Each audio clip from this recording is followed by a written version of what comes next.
গাজার বিধ্বস্ত ঘরবাড়ির নিচে অন্তত 12,000 মরদেহ চাপা পড়ে আছে বলে আশঙ্কা প্রকাশ করেছে উপত্যকাটির সরকারি গণমাধ্যম অধিদপ্তর।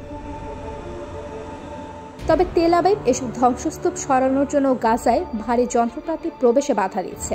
শুক্রবার গাজার সরকারি গণমাধ্যম অধিদপ্তরের প্রধান সালামা মারুফ গাজা সিটির ব্যাপটিস্ট হাসপাতালে এক সংবাদ সম্মেলনে বলেন, গাজায় ভারী যন্ত্রপাতি প্রবেশ করতে না দেয়ায় বিধ্বস্ত ভবনগুলোর নিচ থেকে লাশ বের করার কাজে বেগ পেতে হচ্ছে।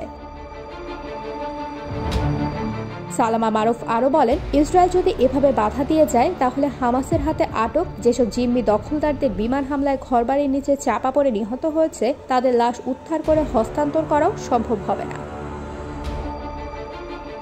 গাজায় 15 মাসেরও বেশি সময় ধরে ইসরায়েলে চালানো গণহত্যায় 47,583 ফিলিস্তিনি নিশ্চিত মৃত্যু হয়েছে। এছাড়া আহত হয়েছেন আরও 1,11,633 ফিলিস্তিনি। হতাহতদের প্রায় 70% নারী ও শিশু।